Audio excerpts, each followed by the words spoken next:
બાળક જેવું હૃદય રાખો. વર્ષ 2026 માટે નવા વર્ષનો સંદેશ દિવ્યલોકમાંથી પૂજ્ય બાપુજી દ્વારા અપાયેલ સંદેશથી પ્રેરિત. દાજી. સમગ્ર સૃષ્ટિ મૂંઝવણમાં છે તો માસૂમ બની જા. આ હૃદય જ એ સ્થાન છે જ્યાં આત્મા નિવાસ કરે છે. પ્રિય, તારી જાતને સરળ બનાવી દે. પ્રિય ભાઈઓ અને બહેનો, અત્યારે 2026નું વર્ષ નજીક આવતું જાય છે, ત્યારે હું ઈચ્છું છું કે તમે થોડીવાર માટે થોભીને એ બાબત પર મનન કરો જે આપણા ગુરુજીઓ આપણને હંમેશા કહેતા આવ્યા છે કે બાળક જેવું હૃદય રાખો. આ એક જ વાર્તામાં સંપૂર્ણ આધ્યાત્મિક જીવનની ચાવી રહેલી છે. પરંતુ હું તમને જણાવવા માંગુ છું કે તેઓનો આ બોધ હંમેશા માટે મહત્વપૂર્ણ કેમ છે અને કેવી રીતે તે આપણા રાષ્ટ્રના સર્વોચ્ચ આદર્શ માટે ચાવીરૂપ છે. વસુધૈવ કુટુંબકમ એટલે કે સમગ્ર વિશ્વ એક પરિવાર છે. આ ભારતનો, આપણી ભારત માતાનો પ્રાચીન સંદેશ છે. આ શબ્દો બોલવામાં આપણે ગૌરવ અનુભવીએ છીએ. જ્યારે રાષ્ટ્રો ભેગા થાય છે ત્યારે પણ આપણે આ શબ્દોને યાદ કરીએ છીએ. પરંતુ અહીં એક પ્રશ્ન ઊભો થાય છે જે વિચારણા માંગી લે છે. વસુધૈવ કુટુંબકમનો આ દૃષ્ટિકોણ જો આપણા પોતાના ઘરોમાં જ સાકાર ન થઈ શકે તો શું તે ક્યારેય વૈશ્વિક સ્તરે સાકાર થઈ શકે? તમારા પોતાના પરિવાર વિશે જ વિચારી જુઓ. તમારા પરિવારમાં તમે 3, 4 કે તેથી વધારે વ્યક્તિઓ હોઈ શકો છો. આ નાના વર્તુળમાં તમે કોને સૌથી વધારે પ્રેમ કરો છો તેનો શું તમે હિસાબ રાખો છો? શું તમે તમારા હૃદયમાં પરિવારની કોઈ વ્યક્તિએ શું કર્યું કે શું ન કર્યું, કોણ કાર્ય કરવામાં નિષ્ફળ ગયું હતું તેની નોંધ રાખો છો?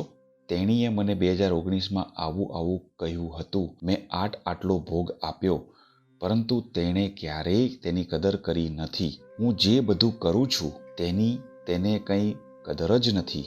આપણે આવા ઘણા બધા હિસાબો રાખતા હોઈએ છીએ અને ક્યારેક તો આપણને તેનો ખ્યાલ પણ નથી હોતો. જ્યાં સુધી આ હિસાબો રહે ત્યાં સુધી વસુધૈવ કુટુંબકમ એ ફક્ત એક સુંદર વાક્ય જ બની રહે છે.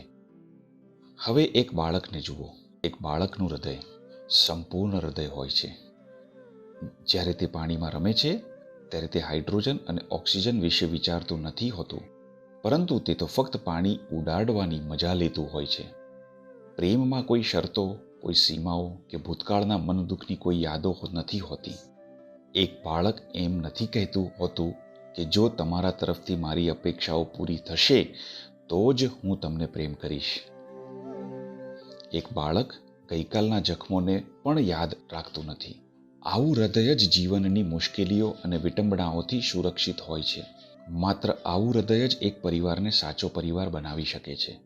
પછી ભલે તે એક નાનો પરિવાર હોય કે સમગ્ર વિશ્વની આવરી લેતો પરિવાર હોય. આત્માનું આસન. આપણા ગુરુદેવો આપણને યાદ અપાવે છે કે હૃદય એવું સ્થાન છે કે જ્યાં આત્મા વસે છે અને માનવની ઉન્નતિલક્ષી શોધનો તે સાર છે.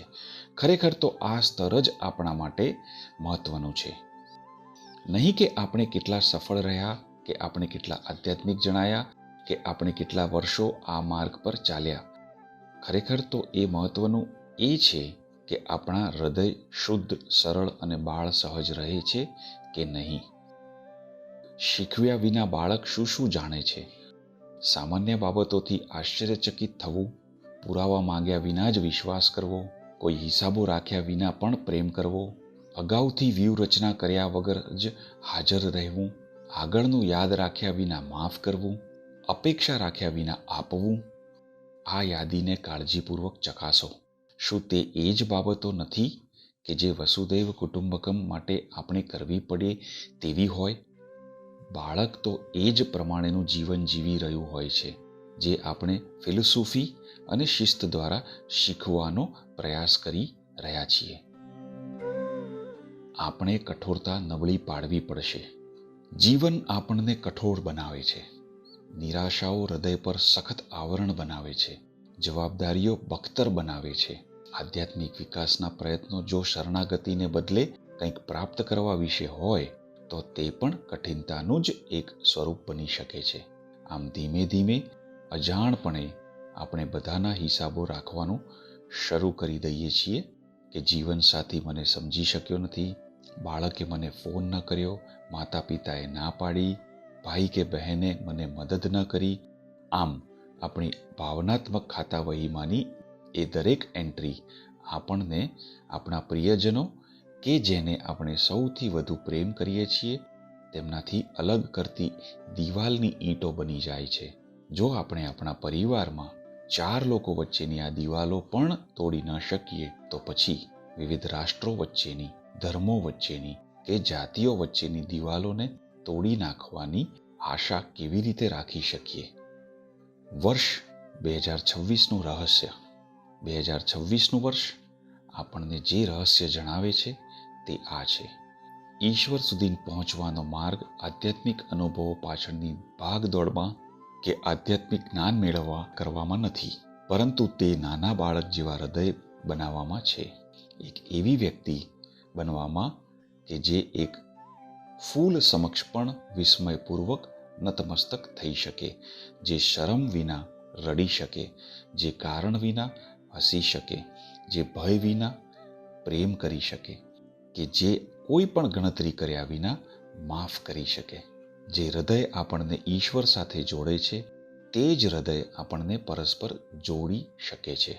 તમારે એક હૃદય દિવ્યતા માટે અને એક હૃદય તમારા પરિવાર માટે એમ 2 અલગ અલગ હૃદયોની જરૂર નથી હોતી.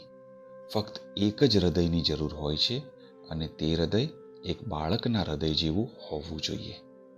દુનિયા તમને મોટા થવા માટે કહેશે, ગંભીર બનવા માટે કહેશે, સુરક્ષિત રહેવા માટે કહેશે તથા તમારી આધ્યાત્મિક પ્રગતિનું મૂલ્યાંકન કરવા માટે પણ કહેશે. પરંતુ આપણા ગુરુજીઓ કંઈક બીજું જ કહે છે. તેઓ કહે છે, નાના બાળકો જેવા બનો. તેઓ કહે છે, સ્ત્રોત તરફ પાછા ફરો અને તમારું જીવન જીવંત થઈ જશે. તેઓ કહે છે, બધું હૃદય પર જ આધારિત છે. આ વર્ષે કરવા માટેનો એક અભ્યાસ. આ વર્ષે તમારા પોતાના ઘરમાં તમારા બાળ સ્વભાવને પાછો મેળવવાથી શરૂઆત કરો. જ્યારે તમે ધ્યાન કરવા બેસો ત્યારે એવી રીતે બેસો કે જેવી રીતે એક બાળક કોઈ પણ ગણતરી વગર કે કોઈ પણ હેતુ વગર પોતાના માતા પિતા પાસે દોડી જતું હોય છે. તે રીતે ખાલી હાથે અને ખુલ્લા હૃદયે ધ્યાન કરવા માટે બેસો. તે પછી જ્યારે તમે ધ્યાનમાંથી ઉઠો ત્યારે તે જ હૃદય લઈને નાસ્તાના ટેબલ પર તમારા જીવનસાથી પાસે, તમારા બાળકો પાસે તથા તમારા માતા પિતા પાસે જાઓ. કોણે શું કહ્યું તેની ગણતરીઓ રાખશો નહીં. જૂના મન દુઃખોનો હિસાબ રાખશો નહીં. તમારો પ્રેમ પામવા માટે અન્યોએ તમારી અપેક્ષાઓ પરિપૂર્ણ કરવાની જરૂર પડે તેવું રાખશો નહીં. જ્યારે તમે અન્યોની સેવા કરો ત્યારે એવી રીતે કરો જે રીતે એક બાળક પોતાના રમકડા બીજા સાથે વહેંચતું હોય, એટલે કે માત્ર અન્યો સાથે શેર કરવાના આનંદ માટે જ કરો.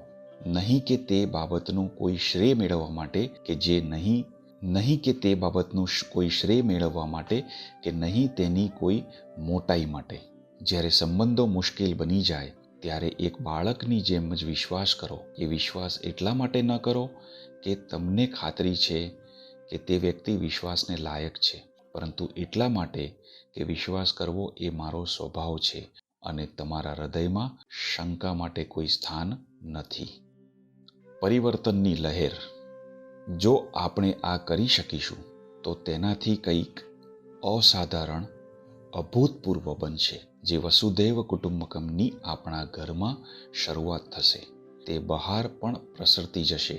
ગણતરીઓ ન રાખનાર એક પરિવાર હવે ગણતરીઓ ન રાખનાર એક સમુદાય બની જાય છે. એક એવો સમુદાય કે જે કોઈ પૂર્વ શરતો વિના પ્રેમ કરે છે. તે જ સમુદાય એક એવા રાષ્ટ્ર માટે બીજ સ્વરૂપ બની જાય છે કે જે રાષ્ટ્ર શરતો વિના પ્રેમ કરે છે. હવે એ રાષ્ટ્ર કે જે ખરેખર એક પરિવાર જ બની ગયું છે, તે અંતે વિશ્વને પણ એક પરિવાર બનવા માટે સાચી રીતે આમંત્રણ પાઠવી શકે છે. આ પરિવર્તનની શરૂઆત ક્યાંથી તો થવી જ જોઈએ. તેને તમારા હૃદયથી શરૂ થવા દો. તેને તમારા ઘરમાંથી શરૂ થવા દો, તેને આ વર્ષે જ શરૂ થવા દો. દિવ્ય લોકનો એ સંદેશ કે જેણે આ સંદેશ માટે પ્રેરણા આપી. ચાલો આપણે દિવ્ય લોકમાંથી બાપુજી તરફથી આવેલા સંદેશાઓ પૈકી એક સંદેશ જોઈએ, જેણે આ વિચારોને જન્મ આપ્યો છે. સોમવાર તારીખ 18મી ઓક્ટોબર 2004 સવારે 10 વાગ્યે. એક બાળક જેવું હૃદય રાખો કે જેણે તમને નુકસાનથી સુરક્ષિત રાખ્યા છે. આપણે આપણા દરેક ભાઈ બહેનોને આ કહી શકીએ છીએ. આવા હૃદયમાં આત્મા વસે છે અને આ જ માનવીની ઉન્નતિલક્ષી શોધનો સાર છે. આ એ સ્તર છે જ્યાં બધું જ થંભી જાય છે. નાના બાળકો જેવા બનો.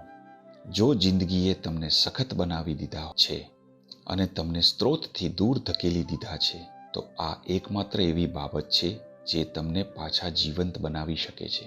આધ્યાત્મિક યાત્રાનું લક્ષ્ય એ જ હોય છે કે આપણા માટે ખરેખર જે મહત્વનું હોય તેની પર ધ્યાન કેન્દ્રિત કરવામાં મદદ કરે.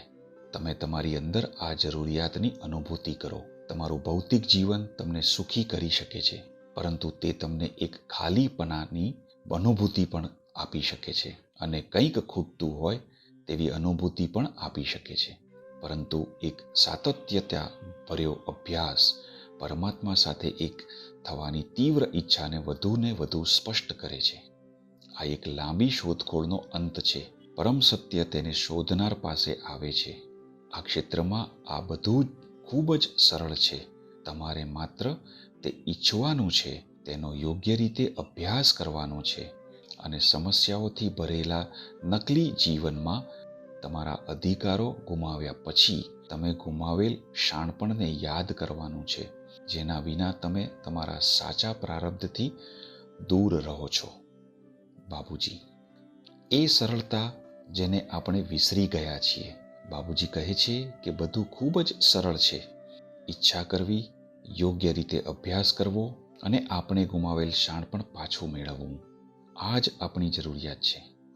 આ શાણપણ એ એક બાળકનું શાણપણ છે, જે કોઈ પણ બાબતની ગણતરી રાખ્યા વિના પ્રેમ કરે છે, યાદ રાખ્યા વિના માફ કરે છે અને બદલામાં કંઈ પણ મેળવવાની અપેક્ષા રાખ્યા વિના આપતું જ રહે છે. તે શાણપણ જ વસુધૈવ કુટુંબકમને શક્ય બનાવે છે. તે શાણપણ એ હૃદયમાં જ નિવાસ કરે છે કે જેની સાથે આપણે જન્મ્યા હતા. હજુ પણ આપણે તે શાણપણને પાછું મેળવવાનું પસંદ કરી શકીએ છીએ. વર્ષ 2026ને એક એવું વર્ષ બનવા દો જેમાં તમે ફરીથી સરળ બની શકો, સરળતાથી હસી શકો, મુક્તપણે રડી શકો, ખુલ્લા દિલે પ્રેમ કરી શકો અને ઊંડો વિશ્વાસ કરી શકો. આ વર્ષને એક એવું વર્ષ બનવા દો જેમાં તમે જેમને સૌથી વધારે પ્રેમ કરો છો તેમના અંગે તમારી ભીતર ધરબી રાખેલા હિસાબો કે જે પૈકી કેટલાક તો દાયકાઓ જૂના હોઈ શકે છે, તેને બાળી નાખો. આ વર્ષને એક એવું વર્ષ બનવા દો જેમાં તમારો અભ્યાસ હવે કંઈક મેળવવા માટેનો નહીં, પણ હંમેશાથી જે તમારી પાસે જ હતું તેને ઉજાગર કરવાનો હોય. એક એવા દિવ્ય બાળક જેવા બનો કે જે ક્યારેય એક ભૂતકાળ નથી બની ગયું, પરંતુ માત્ર તેની તરફ ધ્યાન અપાય, તેને પણ મહત્વ અપાય, તેની રાહ જોતું હોય, જીવંત થવાની રાહ જોતું હોય.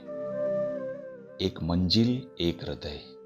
એ મિલન કે જે તમે ઈચ્છો છો, એ લયાવસ્થા કે જેના માટે તમે પ્રાર્થના કરો છો, એ ઉન્નતિ કે જેનો તમે અભ્યાસ કરો છો, આ બધું જ એક બાળકના હૃદયમાં છુપાયેલું હોય છે.